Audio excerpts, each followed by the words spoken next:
አዲስ አበባ ውስጥ በጣም በቀላሉ የማታገኟቸውን ነገሮች ዛሬ ልነግራችሁ ነው። የመጀመሪያው 100% ተገንብቶ ያለቀ ሬዲ ቱ ሙቭ ኢን የሆነ አፓርትመንት ማግኘት በጣም ከባድ ነው። ሁለተኛው ደግሞ ሙሉ በሙሉ ኢንዲቪጁዋል እና ዲጂታል ካርታ የተዘጋጀላቸው አፓርትመንቶች ማግኘት በጣም ከባድ ነው። 5 የተለያየ ሎኬሽን ላይ የተቀመጡ የዴማ ሆፕ ሪል ስቴት ሳይቶች ዛሬ ልነግራችሁ ነው። የመጀመሪያው ሲግናል ይገኛል። ሙሉ በሙሉ ግንባታው የተጠናቀቀ 100% ፉሊ ፊኒሽድ የሆነ አፓርትመንት ነው። ባለ 2 እና ባለ 3 መኝታ ይዟል። ኢንዲቪጁዋል ካርታ የተዘጋጀላቸው አፓርትመንቶች ናቸው። ሬዲ ቱ ሙቭ ኢን ናቸው።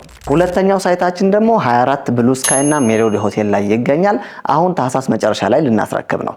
ኢንዲቪጁዋል ካርታ የተዘጋጀላቸው ሰሚ ፊኒሽድ እና ፉሊ ፊኒሽድ ኦፕሽን የያዙ አፓርትመንቶችን ይዟል። ሶስተኛው ሳይታችን የሚገኘው ደግሞ ቦሌ ኤድና ሞል አለምነሽ ፕላዛ ጎን ነው። ኢንዲቪጁዋል እና ዲጂታል ካርታ የተዘጋጀላቸው አፓርትመንቶችና የንግድ ሱቆችን ይዟል። ከግራውንድ እስከ 6ኛ ፍሎር የንግድ ሱቆች አሉ። አፓርትመንቶች ደግሞ ከባለ 1 እስከ ባለ 4 መኝታ ይዟል። ሰሚ ፊኒሽድ እና ፉሊ ፊኒሽድ ኦፕሽን አዘጋጅተናል። ሰሚ ፊኒሽድ ኦፕሽኖቹ በ8 ወር ጊዜ ውስጥ ልናስረክባችሁ ዝግጅታችን ጨርሰናል። አራተኛው ሳይታችን ደግሞ ሾላ ሱመያ መስጊድ ይገኛል። አሁን ግንባታውን ጀምረናል። በፍጥነት ለማስረከብ እየሰራን እንገኛለን። እዛ ላይም የንግድ ሱቆችና አፓርትመንቶችን የያዘ ትልቅ ህንጻ እየገነባን ነው። G+21 ነው። አምስተኛውና አዲሱ ሳይታችን ደግሞ ቦሌ አትላስ ማዶ ሆቴል ጀርባ ይገኛል። ሙሉ በሙሉ ሬዚደንሻል የሆኑ አፓርትመንቶችን ይዟል። ፉሊ ፊኒሽድ የሆኑ አፓርትመንቶች ናቸው።